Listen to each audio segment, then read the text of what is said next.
అమ్మా నాన్నలకు ఆహ్వానం పలుకుతోంది Ananda Lahari 5 star retirement homes Edupugallu Vijayawada.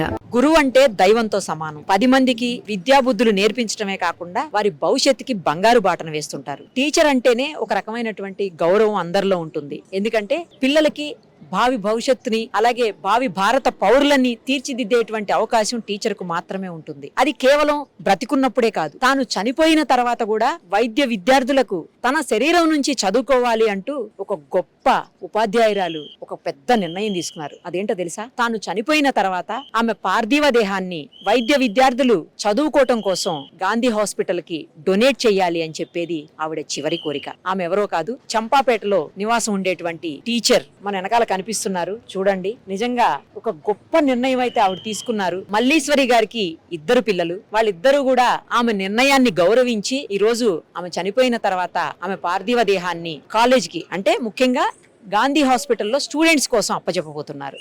తీసుకువెళ్తూ ఉండగా మనకు తెలిసింది, చాలా బాగా అనిపించింది. ఎందుకంటే తను బ్రతికున్నప్పుడు పాఠాలు నేర్పించడమే కాదు, తాను చనిపోయిన తర్వాత కూడా తన శరీరం నుంచి పిల్లలు పాఠాలు నేర్చుకోవాలి అని ఆమె తీసుకున్నటువంటి ఆ గొప్ప నిర్ణయానికి మనందరం కూడా హ్యాట్స్ ఆఫ్ చెప్పాల్సిందే. ఒకసారి వాళ్ళ పిల్లలతో మాట్లాడదాం. నమస్తే అండి ఇద్దరికి కూడా. ఆవిడ చనిపోవటం బాధాకరమైన విషయము. ఇంతటి విషాదంలో కూడా మీరు ధైర్యంగా, బహుశా మీ అమ్మగారు మీకు నేర్పించినటువంటి ఆ ధైర్యమేమో అది, ఆవిడ బాడీని తీసుకెళ్లి ఈ రోజు గాంధీ హాస్పిటల్ అప్పచెప్తున్నారంటే మీ ఇద్దరికి కూడా ఫస్ట్ శిరస్సు వంచి నమస్తే చెప్తున్నానండి.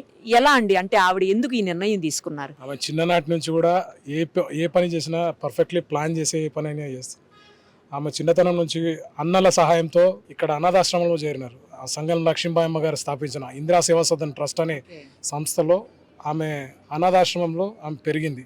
ఆమె బాల్యం ఒక 7 వయసు నుంచి లక్ష్మీబాయమ్మ గారి దగ్గరే ఆమె తల్లిదండ్రులు చిన్న వయసులోనే చనిపోయినారు. అన్నయ్యలు ఇక్కడైతే సురక్షితంగా విద్యాభ్యాసం చేస్తుంది నా చెల్లి అని భావించి ఇక్కడ జాయిన్ చేసినారు వాళ్ళు. ఆమె విద్యాభ్యాసం ముగిసిన తర్వాత ఎప్పుడు సంగం లక్ష్మీబాయమ్మ అడుగుజాడల్లో నడుచుకుంటూ ఉంటూ ఆవిడకి అసిస్టెంట్గా ఉంటూ అలా వండుకుంటూనే తన విద్యాభ్యాసం కంప్లీట్ చేసిన తర్వాత ఉపాధ్యాయురాలుగా ఇదే ఆమె ఎస్టాబ్లిష్మెంట్లోనే ఆమె టీచర్గా స్థిరపడింది. ప్రైమరీ స్కూల్ టీచర్గా ఆమె స్థిరపడింది. అంతకు పూర్వం కూడా సంగం లక్ష్మీబాయమ్మ గారితో పాటే ఆవిడ పార్లమెంట్కి వెళ్ళడము. సంగం లక్ష్మీబాయమ్మ గారికి ఒక గొప్ప గుర్తింపు ఉంది. ఆవిడ గారు పార్లమెంట్లో క్యాంటీన్లో ఫుడ్ తినకపోయేది. ఆవిడ రేషన్ క్యారీ చేసుకొని మొత్తం కంప్లీట్ కావాల్సిన గ్రాసరీస్ క్యారీ చేసుకొని అక్కడ పార్లమెంట్లో తనకున్న నివాస గృహంలో వండుకొని తినేది. లేదంటే తన అటెండెంట్ అంటే మా అమ్మ, ఆవిడ గారు వెంట వెళ్ళినప్పుడు ఆవిడ వండి అమ్మకు పెట్టడం కానీ, ఇలా కొంచెం లాల్ బహదూర్ శాస్త్రి గారి అడుగుజాడల్లో ఆదర్శాలు తనలో ఉన్నాయని ఇలాంటి నిర్ణయం తీసుకున్నారా? అలాంటి ప్లానింగ్ లోనే ఆమె ఏందనంటే ఆమెకి ఎప్పుడైనా సరే జ్యోతి బసు గారు, వెస్ట్ బెంగాల్ చీఫ్ మినిస్టర్ జ్యోతి బసు గారు కూడా పార్థివ దేహం ఇచ్చినారు తనది అన్నట్టుగాని వినికిడి. అది అలా అంటే నేను ప్రాక్టికల్గా నేను కూడా కనుక్కున్నది కాదు, కానీ ఆమె ఎప్పుడు అనేది, నేను ఉద్యోగంలో ఒక ఉపాధ్యాయురాలుగా స్థిరపడ్డా. నా జీవితకాలం మొత్తం నాకు ఆ ఉద్యోగం నుంచి నాకు రావాల్సిన బెనిఫిట్స్ వచ్చినాయి. నేను దాని ద్వారా నేను చేయాల్సిన సమాజానికి నాకు ఎంతో ఉంది. ఆ సమాజానికి నేను చేసే కార్యం ఏందనేది మేము చేసినది చెప్పుకోవడం అనేది బాగుండదు.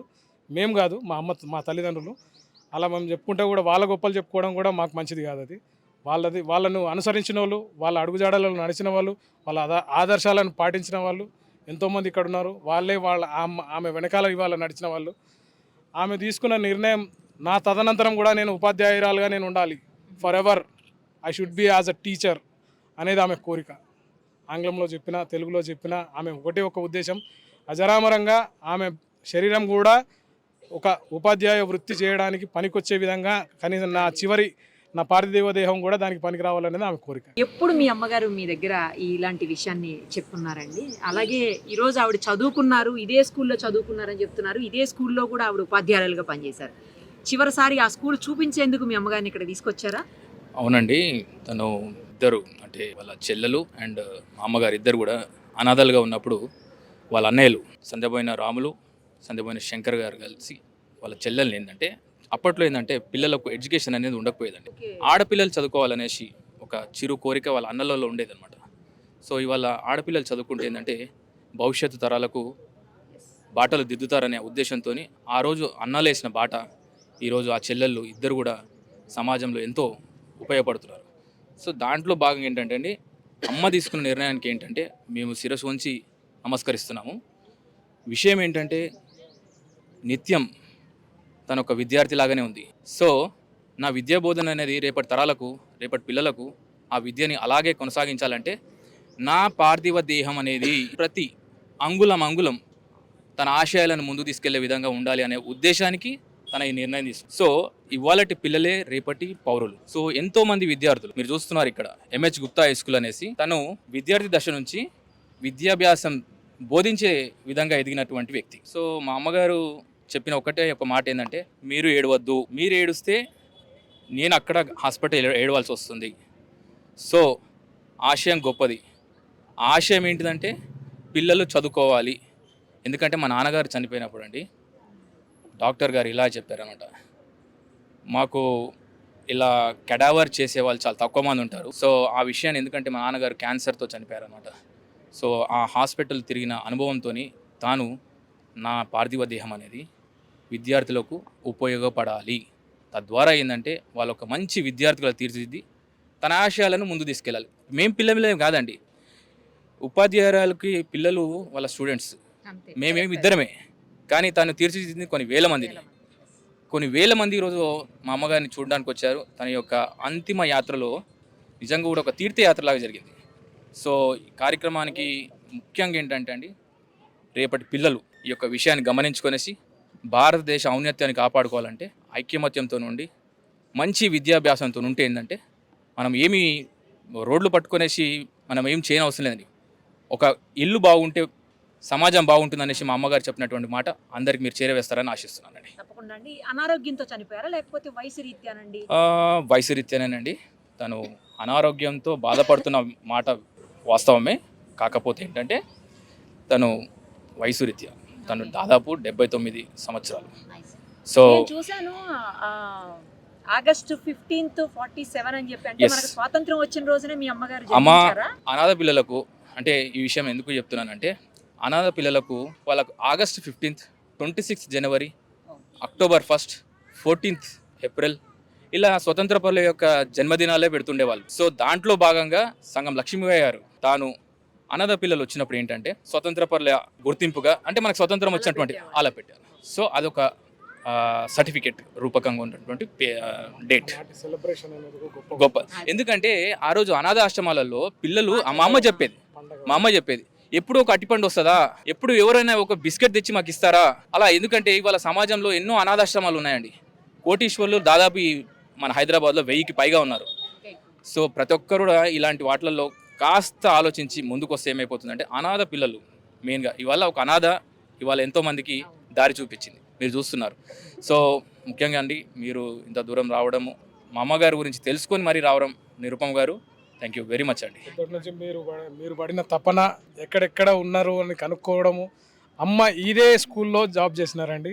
నేను ఇక్కడ నా బాల్యం గడిపినాను. తన బాల్య స్నేహితురాలైన సుబ్బలక్ష్మి గారు కూడా టీచరు. ఆవిడ దగ్గర మా తెలుగు మాకు నేర్చుకున్నాము. మాకు అత్యంత ప్రీతిపదమైన టీచర్లు ఇద్దరు, అరుణారెడ్డి టీచర్, సరస్వతి టీచర్, ఇంకా వాళ్ళ మిత్రగణం ఉన్నారండి, త్రివేణి టీచర్, ఇలాంటి వాళ్ళు ఉన్నారు. వాళ్ళందరూ మాకు అమ్మతో సమానము. వాళ్ళందరి ఆశయాలు ఒకటి, పిల్లలకు మంచి విద్యాభ్యాసం ఇవ్వాలి, తీసుకున్న జీతాలకు న్యాయం చేయాలి, సమాజం నుంచి మనం వస్తున్నప్పుడు సమాజానికి తిరిగి ఇవ్వాలనేదే వాళ్ళ మెయిన్ ఇంటెన్షన్. ఆ గొప్ప తల్లి కోసం ఈ కొడుకులు ఇద్దరు తీసుకున్నటువంటి నిర్ణయం చాలా గొప్పదైనటువంటి విషయం అమ్మ నిర్ణయం. ఆ తల్లి మల్లేశ్వరిదేవి గారి యొక్క ఆలోచనకు తగ్గట్టే ఇద్దరు కుమారులు కూడా జన్మించారు. వారి ఆశయాలను నిర్ణయించేటువంటి తోరణంలోనే వారు కూడా ఉన్నారు. పేర్లు బాలాజీ, భరత్. వీళ్ళిద్దరు కూడా ఆ మా తల్లికి ఆమె అనాథగా ఏవైతే స్కూల్లో చేరిందో, పిల్లలైతే ఉన్నత స్థాయి చదువుకొని విద్యాభ్యాసం ముందు మనం భవిష్యత్తులో ముందుకు పోవాలంటే చదువు ఒక్కటే మూలం. దాన్ని అధిగమించాలనేటువంటి ఆలోచన అన్నలకు కలగటం, అదేవిధంగా వీరు కూడా ఆ విధంగా విద్యాభ్యాసం చేసి తదుపరి వారు ఆ విధంగా ఈ యొక్క పాఠశాలకు తాను యొక్క భారతీయ దేహాన్ని ఇచ్చి పిల్లలకు మరి గురువుగా, అక్కడ కూడా గురువుగా ఆమె నిరూపణ చేసుకుంది. కాబట్టి ముందు ఆమెకి మేము జోహార్లు అర్పిస్తున్నాం ఆ మహాతల్లికి. అదేవిధంగా ఇటువంటి ఆలోచన రావటం అనేటువంటిది గొప్ప విషయం అండి. కాబట్టి పిల్లల్ని ఇద్దరిని కూడా మేము అభినందిస్తూ, ఇటువంటి సొసైటీలో, ఇప్పుడున్నటువంటి సొసైటీలో ఇటువంటి నిర్ణయం తీసుకోవటం చాలా అరుదైనది. ఈ మా తల్లి కొంతమందికి ఒక్క ఆలోచన కలిగే విధంగా ప్రేరేపణించే విధంగా ఈ యొక్క ప్రణాళిక ఉన్నది. ఆమె తీసుకున్న నిర్ణయం చిన్నది కాదు, ఇది చాలా గొప్ప నిర్ణయం. కాబట్టి ఇటువంటి నిర్ణయాలు కూడా చాలామంది కూడా మన సొసైటీకి, మన భారతదేశం, మన భారతీయులం, మన సమాజం, మన పిల్లలు, మన స్వతంత్రం ఇది, మన దేశం ఇది, ప్రతి పిల్లలు, ప్రతి పౌరులు, రాను అందరూ కూడా మన వాళ్ళు అనేటువంటి ఆలోచనతోటి పిల్లల విద్యార్థులకు ఉపయోగపడే విధంగా ఆమె పార్థివ దేహాన్ని ఇచ్చి గాంధీ మెడల్కి ఇచ్చి ఈనాడు వాణి మేడం గారికి మేము ఫోన్ చేసి అడిగితే అయ్యో సంతోషమని వారు కూడా సూపరింటెండెంట్ గారు మాకు ఎంతో సంతోషంగా వారి వెహికల్ కూడా పంపించి వారు ఎంతో చేశారు. వారికి అందరికీ ఇక్కడికి వచ్చినటువంటి చూశారు, అక్కడి నుంచి ఇక్కడ దాకా కోలాహలంగా విధంగా పాదయాత్ర జరిగినట్టు జరిగింది ఆ అమ్మకి. కాబట్టి ఇటువంటి మహాతల్లులు ఆనాటి నుంచి ఉన్నవాళ్ళు కాబట్టి లాల్ బహదూర్ శాస్త్రి గారు కావచ్చు, పెద్ద పెద్ద వాళ్ళ యొక్క తీసుకునేటువంటి ఆలోచన వాళ్ళ పేర్లు పెట్టుకుంటే సరిపోదు, అటువంటి ఆలోచనని మనం పాటించాలి. అంటే అటువంటి ఆలోచన విధానాన్ని పాటించి ముందుకెళ్తున్నందుకు ఆ అమ్మ భగవంతుడు వాళ్ళ కుటుంబానికి అందరికీ కూడా నిండు నూరేళ్ళు వీళ్ళకి పిల్లలకి ఆయుష్ ఇచ్చి వారికి భగవంతుడు మనశ్శాంతి కలిగించాలని, ఆత్మకి శాంతి కలిగించాలని కుటుంబాలకు ప్రగాఢ సానుభూతి తెలియజేస్తూ వీరు కూడా అటువంటి బాటలో నడుస్తూనే ఉన్నారు. మన దేశము, మన చేతి సంపద, మనం చేసుకున్నటువంటి ఈ యొక్క చేతి వృత్తులను మనం అభివృద్ధి చేసుకొని మన స్వయం పాకం చేసుకున్నట్టు మన యొక్క భారతదేశంలో పండిన పంటలను తినాలి, మనం అభివృద్ధి చేసుకోవాలని చెప్పేసి ఆ బాటలో నడుస్తున్న భరత్కి కానీ బాలేజ్కి కానీ నేను వారికి ధన్యవాదాలు తెలియజేస్తూ, మీ అమ్మని ఇటువంటి విధంగా తీసుకుపోతున్నందుకు నాయన ఇది మీరు చాలా చేస్తున్న గొప్ప విషయం. సొసైటీలో ఇటువంటిది మేలుకొలుపు ప్రతి ఒక్క యువతరానికి మీరు ఇస్తున్నారు. ప్రతి ఒక్క ఈ యొక్క ఆలోచనని మెరుగుపరిచే విధంగా ప్రతి ఒక్కరు కూడా నడుచుకోవాలని చెప్పేసి మరొకసారి ఆ అమ్మకి నివాళులర్పిస్తూ ధన్యవాదాలు తెలియజేస్తున్నాం. ఒక 5 years నుంచి ఆంటీ వాళ్ళ ఇంటి దగ్గర రెంట్కుంటున్నాం మేము. అంటే మా మమ్మ అంటే మేము స్టడీ ఎడ్యుకేషన్ టైంలోనే అంటే ఇక అన్న వాళ్ళ ఇంటికి రావడం జరిగింది. ఆ టైంలో అంటే మేము మా ఊరు బ్యాక్గ్రౌండ్ హైదరాబాద్ వస్తే అంటే ఓనర్స్ ఎలా ఉంటారో అంటే మా ఫ్యామిలీ బ్యాక్గ్రౌండ్ ఎలా చూసుకుంటారో అలా చూసుకునేవారు. అంటే ఆ సిస్టమేటిక్ బాగుంది. అంటే టీచింగ్ ఇక్కడ స్కూల్లో టీచింగ్ అప్పుడేం చేసింది, మాకు కూడా టీచింగ్ చేసింది ఆంటీ. అంటే ఆ క్రమశిక్షణ, ఆ విధానం ఇట్లా ఉండాలి బాబు, ఇట్లా ఉండొద్దు, ఇట్లా ఉండాలి, ఇలా ఉంటేనే బాగుంటుంది, ఇలా చదువుకోవాలి, ఇలా చేయాలి, మీరు జాబులు కావాలి. అలా నేను కూడా జాబ్ ఆంటీ వాళ్ళ ఇంటికి వచ్చిన తర్వాత నేను కూడా ప్రైవేట్లో జాబ్ చేస్తున్నాను, మా తమ్ముడు కూడా గవర్నమెంట్ జాబ్ వచ్చింది. అంటే వాళ్ళ ఆశయం అలా ఉంది, వాళ్ళ దృక్పథం అలానే ఉంది, చదువుకోవాలి, మంచి జాబ్ చేయాలి, అమ్మ నాన్నలకు పేరు అలాంటి ఎప్పుడు చెప్తూ ఉండేది ఆంటీ. చూశారు కదా, ఎంతో మందికి ఆదర్శవంతమైన నిర్ణయం తీసుకున్న ఉపాధ్యాయురాలు మల్లీశ్వరి గారి ఆత్మకు శాంతి చేకూరాలని మనం కూడా కోరుకుందాం.